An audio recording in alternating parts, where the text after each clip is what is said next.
Okay, we're live. Okay, cool. All right.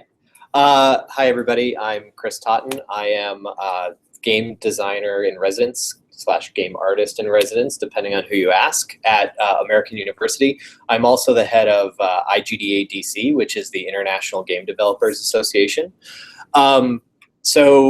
And this is one of the board members of IGDA DC and my boss at AU, Lindsay Grace. So we're here to talk about IGDA DC, what we do, what we're hoping to build in the DC area, and talk about what resources are available. So I didn't bring any slides. I'm hoping that we can do a good Q&A and discussion of things. We're very interested in hearing what people around the city who are involved in game development are doing, want to do, what we can do together, and things like that. So IGDA was started about 20 years ago by Ernest Adams, who is a game developer at EA. And there's actually some good pictures on the internet of him talking to John Madden and Pat Summerall like years and years ago. So it's a funny organization. It's a professional organization for game developers. It is an advocacy group. It advocates for games and game development. It has, sets of printed standards for companies to follow for, when to pay people when or what to pay people when and how to credit people and things like that. So it fights for the good of game developers. But there's lots of chapters around the world. And the international body has, it's the main advocacy group. But on a local level, it's actually a very open organization. So there's no set of standards by which, an IGDA has to exist. There's no thing that says you must have like a big game company involved or things like that. As such, there are IGDAs in parts of the world that are a bunch of AAAs talking to each other, AAAs being big games like, Madden or Halo or Call of Duty and things like that, down to indie-focused ones where some people go out to a venue, usually a college or a bar or something, and then show off their games and talk about what they're working on. And the one in DC is actually a lot like that. We are an advocate, there are some AAAs in the area, and we actually do have some relationships with surrounding studios. Before they shut down, we had a fair number of people from Mythic out in Fairfax. We have had appearances by people from Bethesda when they let them see the light of day. That's coming from the Bethesda employees themselves. That's not just my joke. But at the same time, the DC scene it's a very interesting game development area.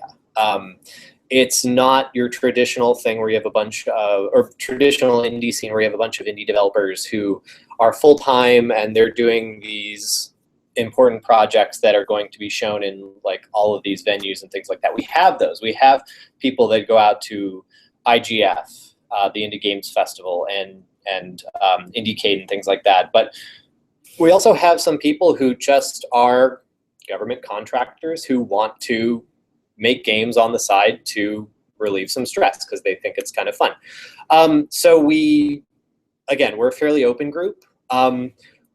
We are trying the next step, and I took over the leadership in July. The next step that we're trying to do is a lot of people say that DC is not a cool place to make games, and for a couple of different reasons, like people thinking, everything is government managed and stuff like that.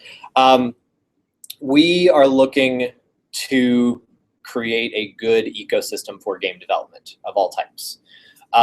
We're taking up a number of initiatives coming up soon. We're trying to do a series of pop-up indie arcades in the area, and these aren't just open to people in their basements coding their games. It's open to anybody. And this is why we wanted to come out and talk to the Smithsonian, is because we know that you all have game initiatives in place. We want to hear about them, and we want to help you get the resources to get your games out there and to interface with the public as much as possible. Because that's our big thing is instead of just trying to become this powerful online presence that most indies tried to be, we're trying to create initiatives where we interface with the public in a lot of ways, in the meat space, as it were, that real world person-to-person interaction. So we actually have a pop-up arcade coming up in early December with the American Art Museum. And that's December 7th. We can show you guys the website later on that. Great. On all our future. And then, we want to hear what you guys want out of, a game development organization. Because again, we are a nonprofit resource. We're just here to hear what people are doing and to promote game development. And then Lindsay has some slides and pictures and pictures, yay! All right, thank you. Yeah. So my name is Lindsay Grace. I'm actually going to switch to showing you some screen because that's what I do. Screen share is 1 degree. Oh, you got it.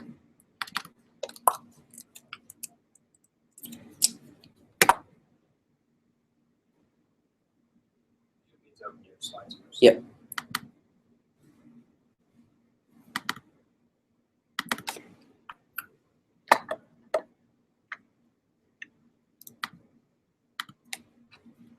Okay, great. So I'm Lindsay Grace. I'm an associate professor at American University, and I've actually been teaching for about 11 years. So I'm going to give you kind of an overview of the things that we've been doing around the game development space, largely with the IGDA, so you kind of get a sense for what's happening and what's coming in the future. So as Chris mentioned, I'll actually just use a good old-fashioned, oh, there we go.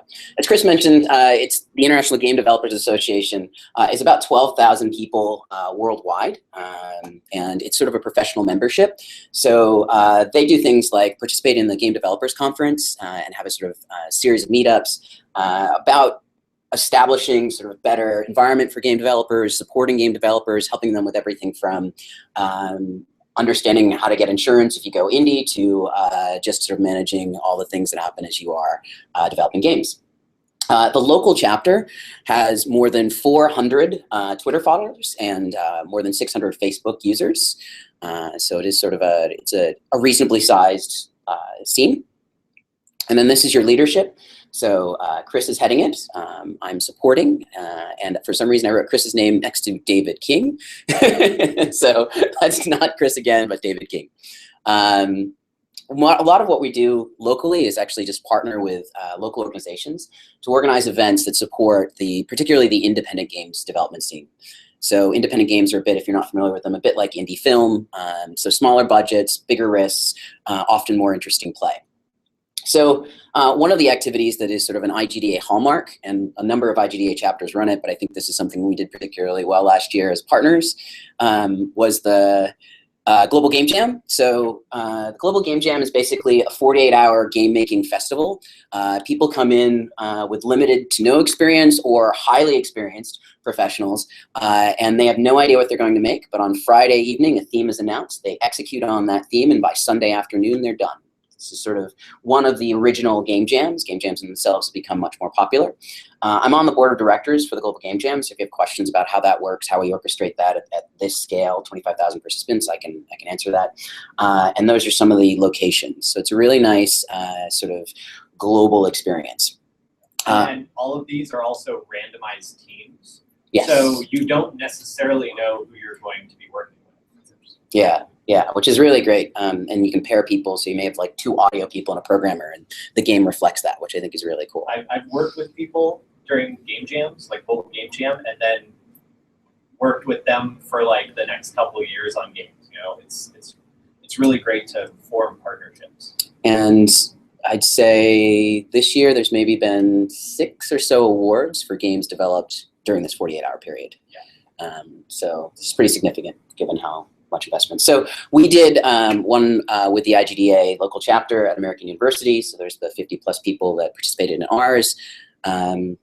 And really just 48 hours of game making. People do things like pitch their ideas to create teams. Do you want to say something?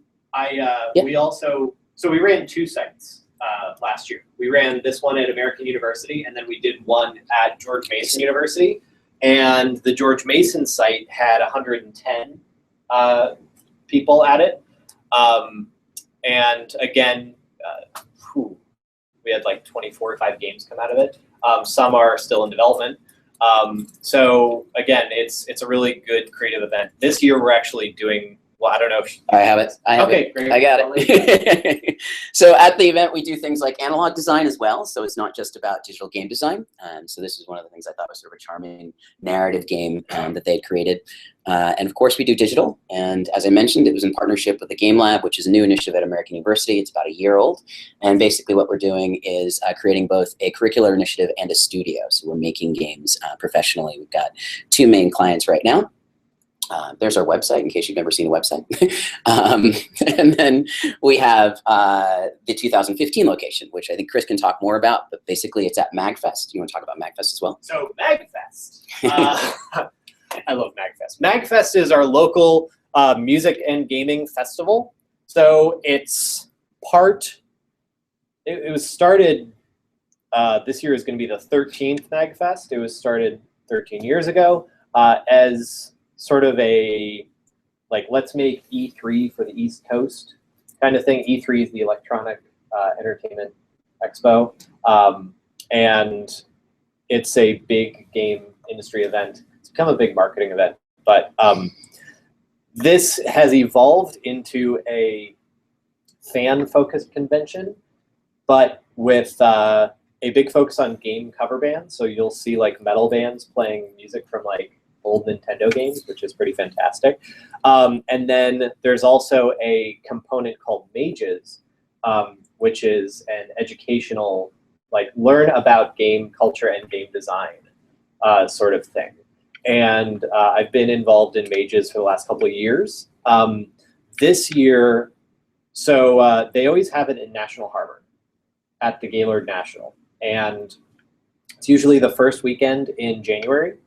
And one of the things that, so this year, that would have been New Year's weekend. And they're like, oh, can we have it this weekend? And the hotel is like, no. So they pushed it back to the last weekend, which is when Global Game Jam was. I emailed the organizers and was like, hey, we don't want our local, this is a very important event to our local IGDA community. So is Global Game Jam. So I said, hey, would you be interested in us teaming up and having a site at your event? They said, sure. So we are going to have our Global Game Jam site at MagFest.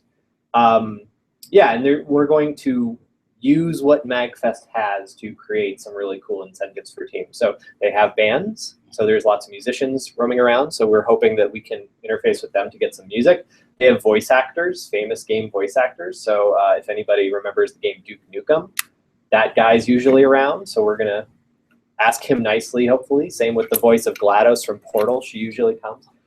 Again, no guarantees, I can't guarantee them, but those are people that we've been talking about trying to get into the fold. And just the ability to make games and interface with the actual audience there. So it's going to be a really cool event. And again, this is us leveraging that local scene, that local culture into our game making events.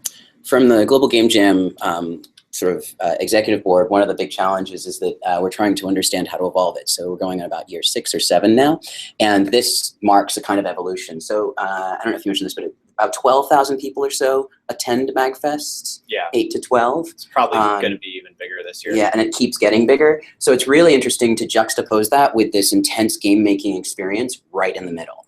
And so when people take a break, they'll be taking a break inside a concert.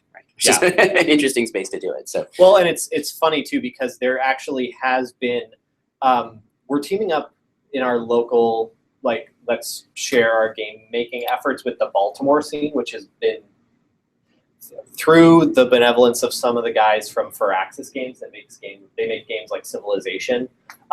They have been fostering an indie development scene up there. You know, we know them. We've been talking with them a lot, and we're teaming up. Like, they have an indie panel at MagFest, or like an indie showcase, and we're trying to take that to the next level, where suddenly there's games being made, games being shown, and again, this goes into our purpose of, and you know, you're having the art lab for teaching people how to make games. Like, we want to evolve people's knowledge of games through education and by demystifying the game making process. And on education, we participated in, there's your plug, right? And one of the really important things to know about the White House Game Jam is that they had cool cupcakes. Oh, someone got a picture of this, but oh. Is that my picture? I think it is your picture. Yeah. And then participation in things like the Video Games United conference that was at the DC Convention Center this year and will happen again this year.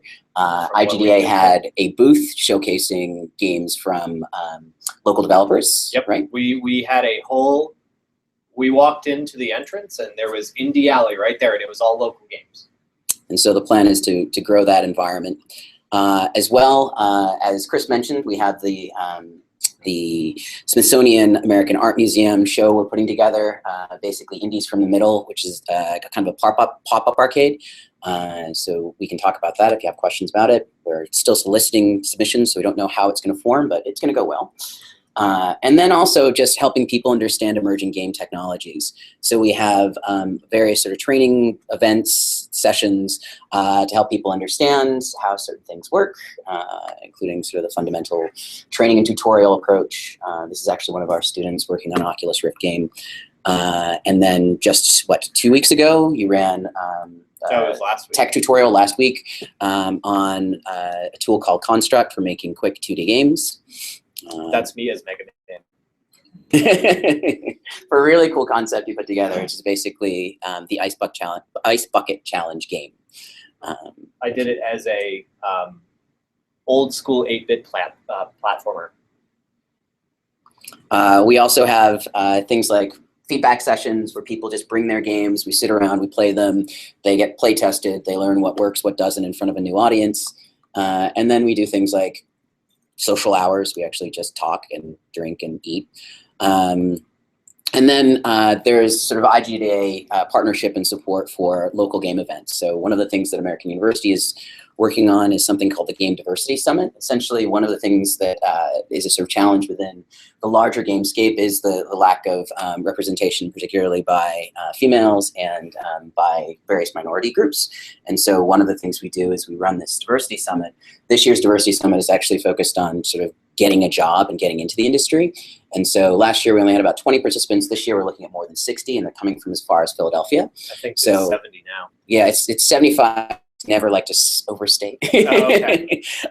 But one of the things that I think is really novel about this is that I think what we're doing here is we're playing to DC's character and offering events that draw people from elsewhere and sort of deliver on what we do well here. Yeah. So that's all I have. Well, and thank you, Lindsay. So this goes into what an initiative that we are hoping to get started. And we want to make this a very open source thing because we don't want to have to manage it. So there are occasional things, like I'm participating in something right now called Inktober. I'm an artist, so I do these, like, basically the idea behind it is do an ink drawing every day and take a picture and put it up on social media, you know, and then you get practice at ink drawing. Hooray. And it's a hashtag, it's a web page with some logos that you can download and use as you wish. It's very hands-off, open source, and very popular. And one thing that we're hoping to do is take this model and hopefully translate it into something that we call buy local, play local, where, again, it's the idea of public interfacing and trying to figure out, you know, what your city's character is. So, you know, we've been, I mean, I'll be honest, we've had things where, you know, somebody will come in and say, hey, in Boston they do it this way, and you try to do it the Boston way, and in DC it completely falls apart because DC isn't Boston. So we're really interested in making a game community that functions like a community in DC would function. So taking that sort of networking, happy hour, people from different institutions interfacing kind of thing, using, and you can see that we use American University a lot. One, we both work there, but the other thing is that colleges are a good tent pole, especially in this area where there are so many. They are public meeting places, and they are good sources of content and contacts. I've been talking with some folks. I graduated from Catholic University in Northeast. I've been talking to some people there about urban architecture type games and things like that.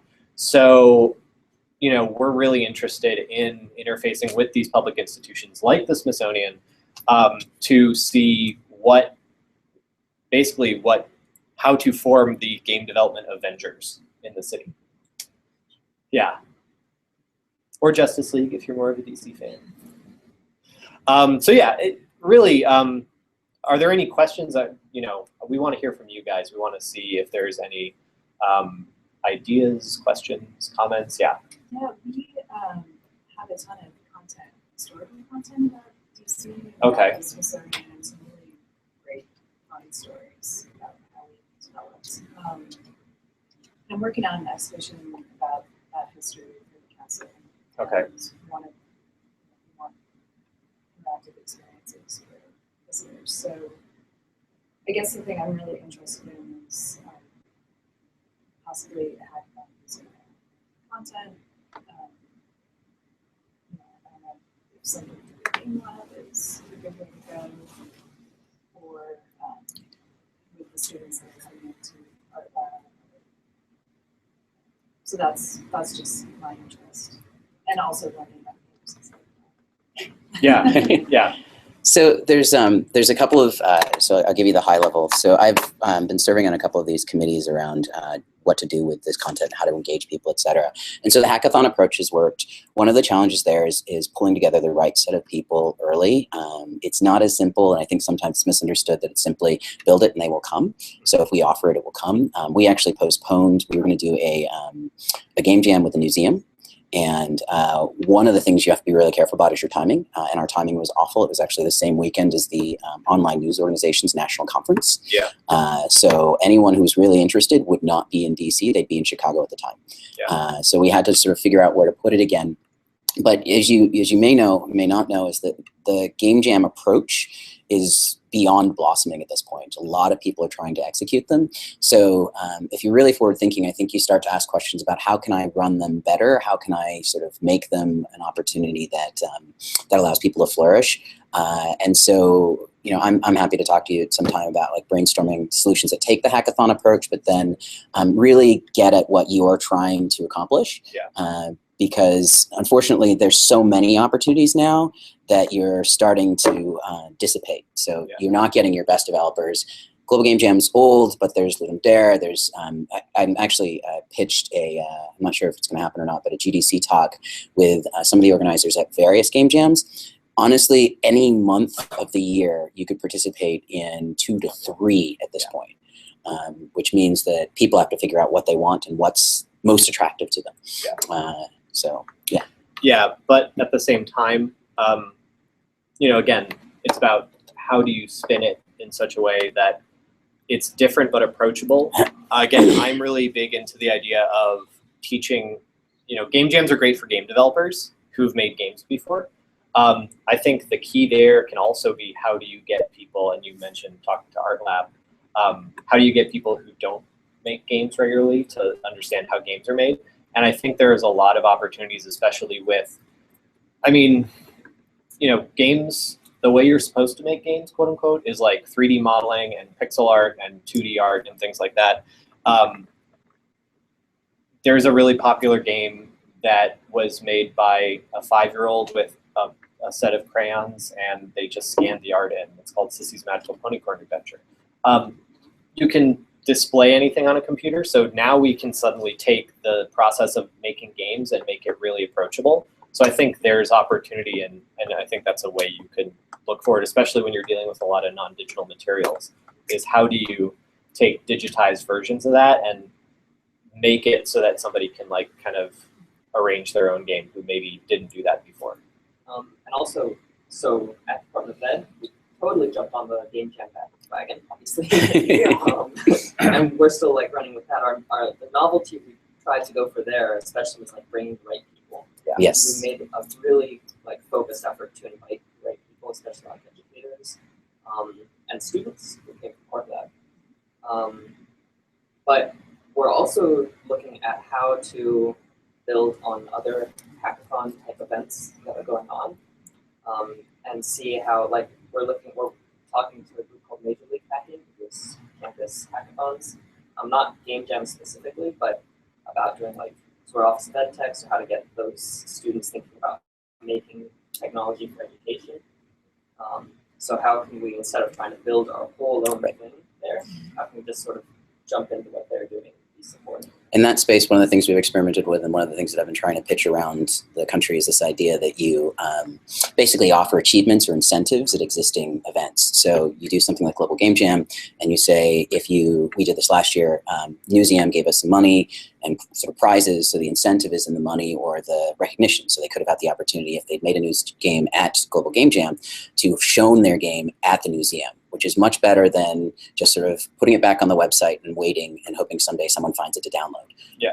And then when it's an analog game, the print-to-play is a really nice concept, but unless you're a really resonant print-to-play game, no one's going to print and play. Well, and this goes into the problem of that indies have is discovery, where, okay, great, I made a game and I put it up on the App Store and nobody downloaded it, and you have about 2 days for it to go viral, or you hope and pray PewDiePie does a video on it, like he did with Flappy Bird.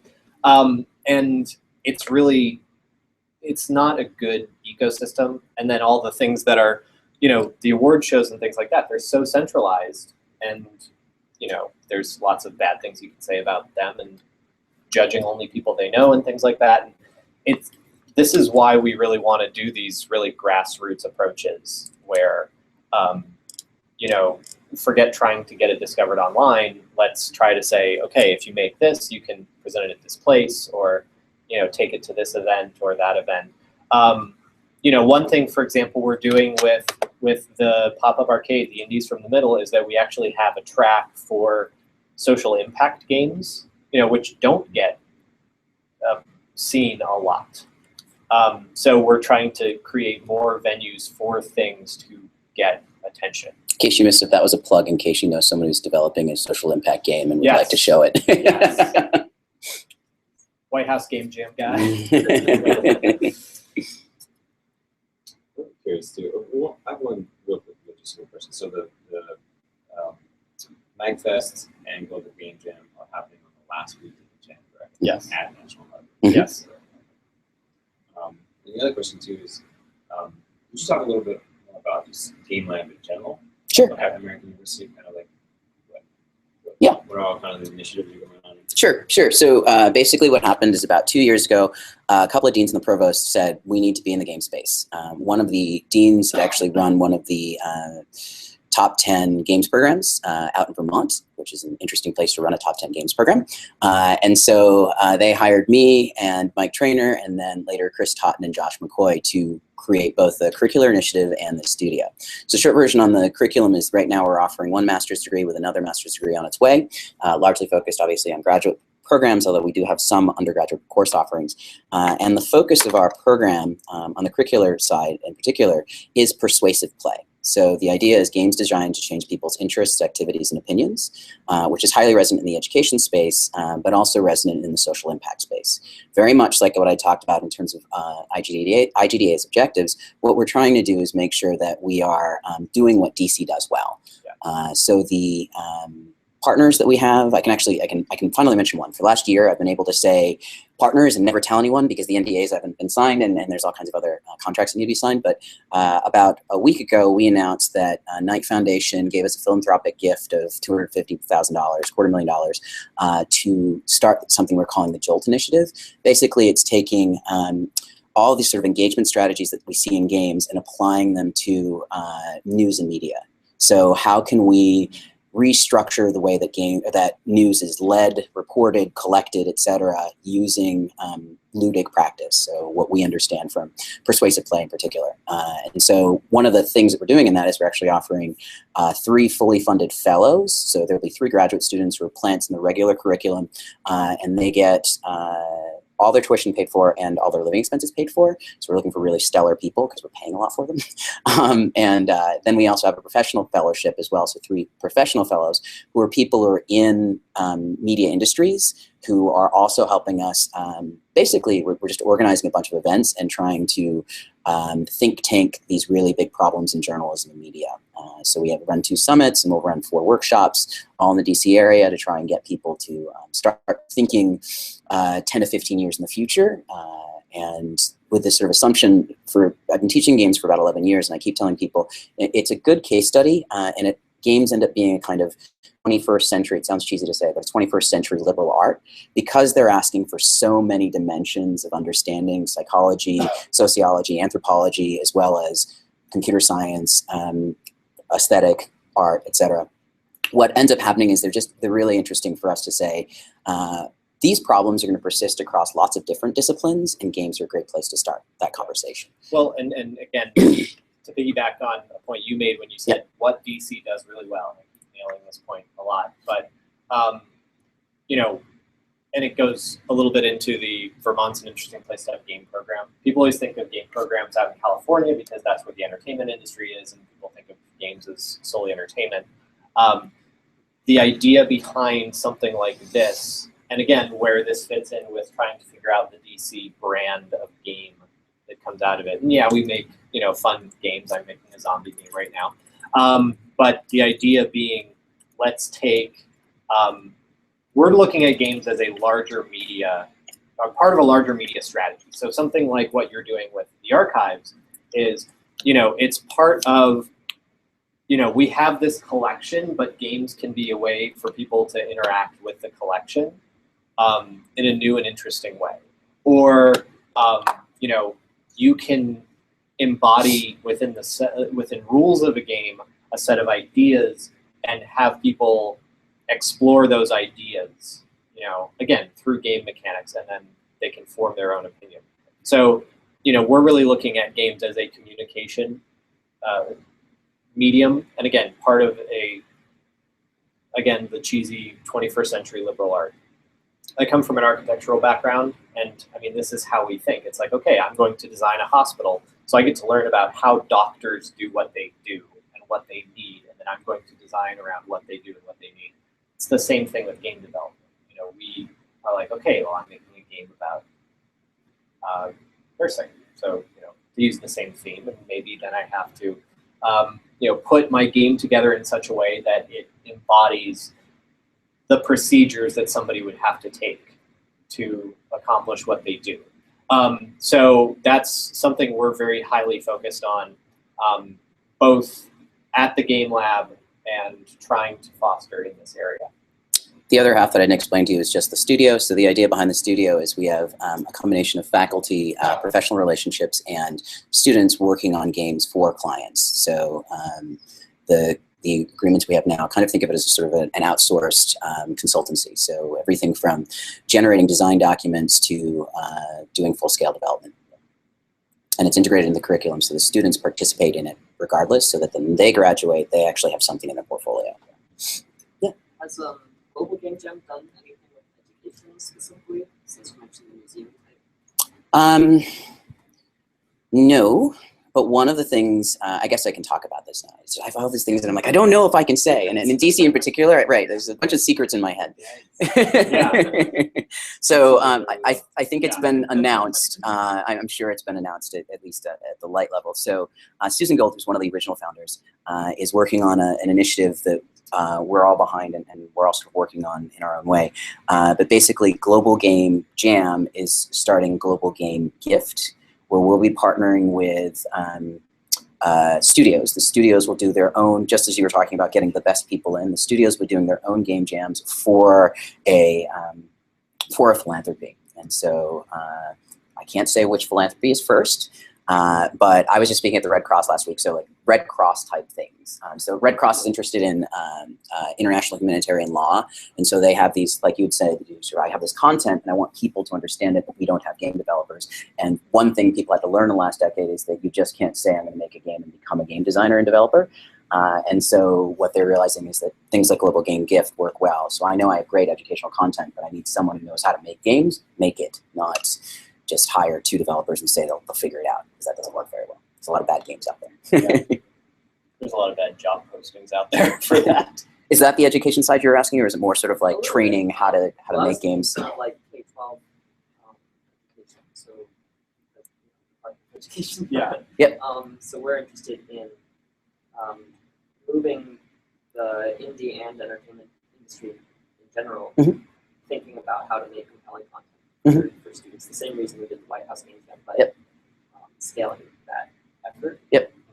So what's interesting about the Global Game Jam is it's really just sort of this federation. So there's an organization that runs it, and then there's really sort of whatever you want to do locally. So the challenge is sometimes people have hidden agendas as part of their local chapter or local events, and so some people have certainly done that. And then I know, right, when I ran 4 at Miami University in Ohio, and those we allowed people as young as, honestly, I think I had a 14-year-old at one point. And the reason I wanted that to happen is because I love the idea of mentoring, and you can kind of hear it. It's very much an indie mantra, but games should be available to everyone. And so I didn't like the idea that you had to sort of do 18 and over. So some people do, some people don't. But that's a single weekend. Well, one of the things we did do, and I think other groups have done this, is it then becomes the opportunity for them to engage with groups like the IGDA. We've actually tried to support a younger audience in IGDA by not going to bars every week, which is a standard for IGDAs, because it immediately kicks everyone out who's not 21. It's not very fair and not very open. Yeah, and we have a member who's been in IGDA since he's been. So, and again, we do the bar thing, because sometimes it's easier to get the regular. We were just discussing this before the meeting. Sometimes it's easier to get the regulars when they're like, oh yeah, bar night. But especially in the city.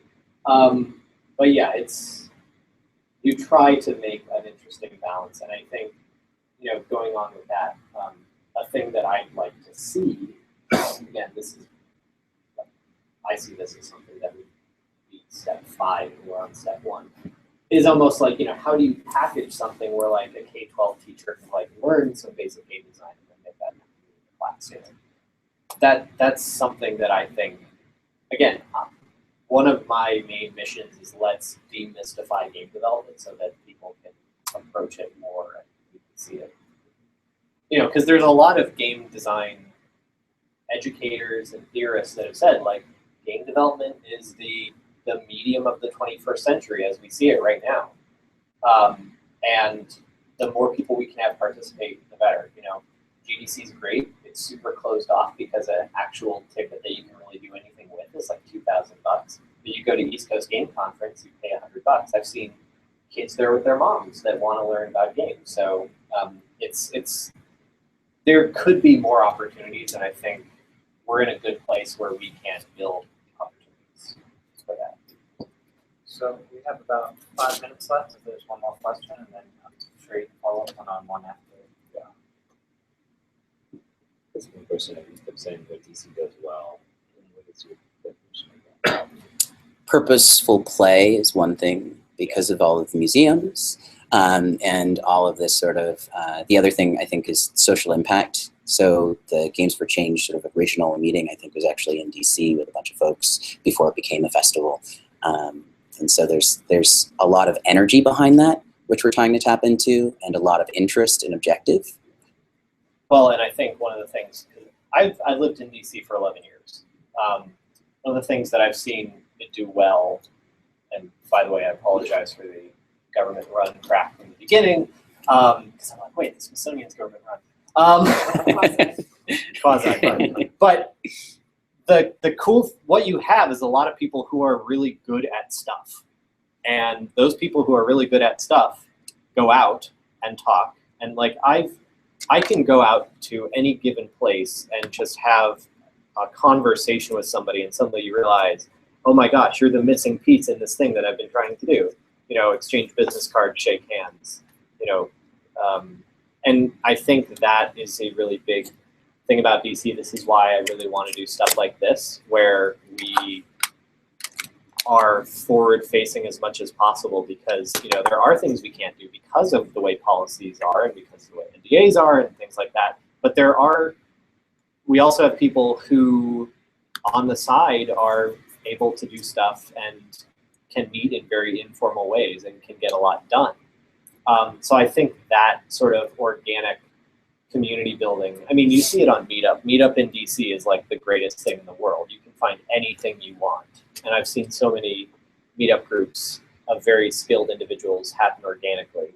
And then you can say, oh, we're going to go do a presentation at this or in Space Museum. So there's a lot of talented people, and there's a lot of tentpole places where people can come and exchange really good ideas. Again, like this right now, and then like at universities and other places. So we don't have the problem that like you've talked about in, you know, Southwest Ohio, and, you know, like if I had to move back to my hometown and try to do this, I don't know how I'd do it. But you know, the problem is more people demanding, like asking for your time. Yeah, we've only been, the game lab's only been around a year. I've already had to say, okay, we need to stop and just do a few of these projects because there's too much time. And same thing, like when I inherited the chapter from our former chair who moved to Austin, you know, it was pretty low maintenance for a while when I was on the board, and then I started, you know, sending out emails and communicating, and suddenly it's like I could do this as a full-time job. So, you know, there is that balancing act, but again, this is why I'm really into making it community-driven and open source and things like that, because, you know, we can network here. That's what we really do well. Thanks so much, and again, feel free to stick around after if you have a moment to speak. Thanks. Such meeting. Yeah, exactly. Yeah, exactly. Thank you again for being such a short turnaround. No worries. Yeah. So this is. Well, he brought the slides. I was just kind of like, we talked to me.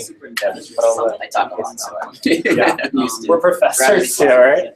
Well, it's funny because I have a really good friend who's a social media manager, and